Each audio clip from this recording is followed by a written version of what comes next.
اعوذ باللہ من الشیطان الرجیم بسم اللہ الرحمن الرحیم ان الذین کفروا سواء علیہم انذرتہم ام لم تنذرہم لا یؤمنون۔ آیہ 6۔ ان الذین کفروا، یقیناً جن لوگوں نے کفر کیا۔ ابن عباس رضی اللہ تعالیٰ سے روایت ہے، یہ دو آیات رؤسائے یہود حی بن اخطب، کعب بن اشرف اور ان جیسے دوسرے کے لیے نازل ہوئیں۔ حقیقت میں کفر اس تعلیم یا اس کے کچھ حصے کے انکار کا نام ہے جسے محمد صلی اللہ علیہ وسلم لے کر آئے۔ علماء نے کفر کی 4 قسمیں بیان کی۔ ایک کفر جیسا فرعون کا کفر تھا، وہ اللہ تعالیٰ کی ذات کا ہی دل و زبان دونوں سے منکر تھا۔ دوسرا کفر اللہ تعالیٰ کو دل سے ماننا، زبان سے اقرار نہ کرنا جیسے ابلیس کا کفر۔ تیسرا دل و زبان دونوں سے اللہ کو نہ ماننا لیکن اس کا حکم نہ ماننا جیسے ابو طالب اور اہل کتاب کا کفر۔ چوتھا کفر منافقوں کا زبان سے سب کچھ کہنا اور دل میں کچھ نہیں۔ ان الذین کفروا، جنہوں نے کفر کیا، کفر اختیار کیا یعنی کافرانہ طرز عمل اپنایا اور اس رنگ میں اس طرح رنگے کہ یہ ان کی پہچان بن گئی اور اپنے کفر میں راسخ ہو گئے۔ سواء علیہم انذرتہم ام لم تنذرہم لا یؤمنون، ان پر برابر ہے آپ انہیں ڈرایا ہو یا نہ ڈرایا ہو، وہ ایمان نہیں لائیں گے۔ اللہ تعالیٰ نے لوگوں کے بارے میں خبر دی جو کفر پر جمے ہوئے ہیں، اسی طرح کفر ان کا لازمی وصف بن گیا، اب انہیں کفر سے نہیں ہٹایا جا سکتا، لہذا آپ انہیں ڈرائیں یا نہ ڈرائیں وہ ایمان نہیں لائیں گے۔ اس کے معنی یہ ہیں، کافروں کے لیے انداز بالکل فضول ہے، لیکن بلکہ منظر کو تو تبلیغ کا حق ادا کرنے کا ضرور ثواب ملتا رہے گا۔ سواء علیہم فرمایا ان کے حق میں انداز اور ادب انداز برابر ہے۔ نصیحت ناصح کے لیے ہر حال میں مفید ہے، مخاطب قبول کرے یا نہ کرے۔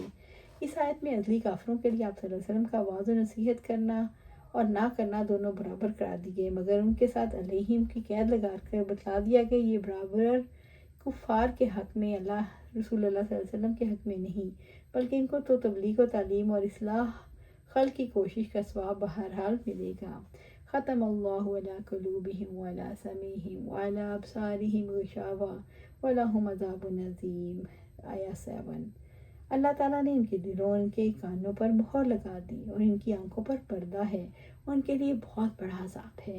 ختم اللہ علی قلوبہم وعلی سمعہم، اللہ تعالیٰ نے ان کے دلوں اور ان کے کانوں پر مہر لگا دی۔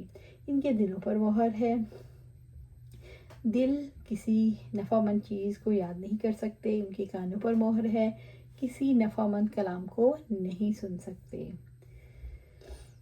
کسی چیز پر مہر لگا دینے کا مفہوم ہے اس بات کا یقین کر لینا کہ اب اس کے اندر کوئی چیز باہر سے داخل نہیں ہو سکتی۔ یہی حال کافروں کا ہے، کفر و ضلالت پر اصرار، تقلید آباء میں انہماک اور غور و فکر کے صحیح راستوں سے اعراض۔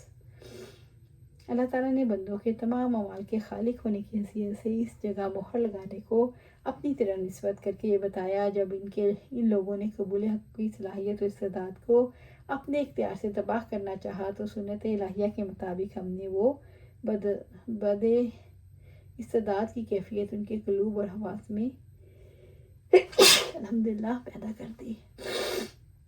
وعلی ابصارہم غشاوہ، ان کی آنکھوں پر پردہ ہے۔ غشاوہ سے مراد وہ پردہ ہے۔ حق کا انکار کرنے کے لیے 2 باتیں ایسی ہیں جو انسان کے راستے کی رکاوٹ بن جاتی ہیں، ایک تکبر اور دنیا کی محبت۔ غشاوہ کہا گیا یعنی ان کی آنکھوں پر پردہ ہے۔ سماعت، بصارت، قلب ہی وہ ذرائع ہیں جن سے علم اور بھلائی کے حصول میں مدد لی جا سکتی ہے۔ ایمان قبول نہ کرنے کی وجہ سے انسان مسلسل انکار کرتا ہے، نافرمانی کے کام کرتا ہے اور جس کی وجہ سے حق قبول کرنے کی صلاحیت ختم ہو جاتی ہے۔ وَلَهُمْ عَذَابٌ عَظِيمٌ، ان کے لیے بہت بڑا عذاب ہے۔ یہ آخرت کا عذاب، جہنم کا عذاب جو اللہ رب العزت کی ناراضگی کی وجہ سے کافروں کو دیا جائے گا۔ یا ارحم الراحمین، ہمیں ایسے لوگوں میں شامل نہ فرمانا جو آپ کے غضب کو آوازیں دے اور آپ کے عذاب کے مستحق بن جائیں، آمین یا رب العالمین۔ وَمِنَ النَّاسِ مَن يَقُولُ آمَنَّا بِاللَّهِ وَبِالْيَوْمِ الْآخِرِ وَمَا هُمْ بِمُؤْمِنِينَ۔ آیہ 8۔ اور ان لوگوں میں سے جو کچھ وہ کہتے ہیں اللہ تعالیٰ اور آخرت کے دن پر ایمان لائے، حالانکہ وہ ہرگز ایمان لانے والے نہیں۔ وَمِنَ النَّاسِ، لوگوں میں سے کچھ، مَن یقول آمنا، جو کہتے ہیں ہم اللہ پر اور اس کے الہ ہونے کی تصدیق کرتے ہیں، اور بالیوم الآخری اور آخرت کی، بعثت کی، جزا اور قیامت کے دن کی، وما هم بمؤمنین، حالانکہ وہ مومن نہیں۔ اللہ کے رسول صلی اللہ علیہ وسلم نے فرمایا منافق کی 3 نشانیاں ہیں: جب بات کرے تو جھوٹ بولے، جب اس کے پاس امانت رکھوائی جائے تو خیانت کرے، جب وعدہ کرے تو خلاف ورزی کرے، اور ایک روایت میں آتا ہے جب لڑے تو بیہودہ گوئی کرے۔ یخادعون اللہ والذین آمنوا وما یخدعون الا انفسهم وما یشعرون، آیا 9۔ وہ اللہ تعالیٰ کو دھوکہ دیتے ہیں اور ان لوگوں کو جو ایمان لائے، حالانکہ وہ اپنی جانوں کے سوا کسی کو دھوکہ نہیں دے رہے اور وہ شعور نہیں رکھتے۔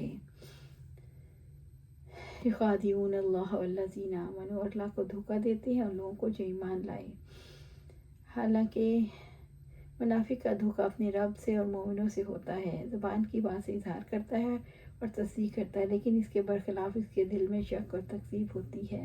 منافق کو قتل، قید اور دنیاوی سزاؤں سے تحفظ چاہیے۔ وما یخدعون الا انفسهم وما یشعرون، حالانکہ اپنی جانوں کے سوا کسی کو دھوکہ نہیں دے رہے، وہ شعور نہیں رکھتے۔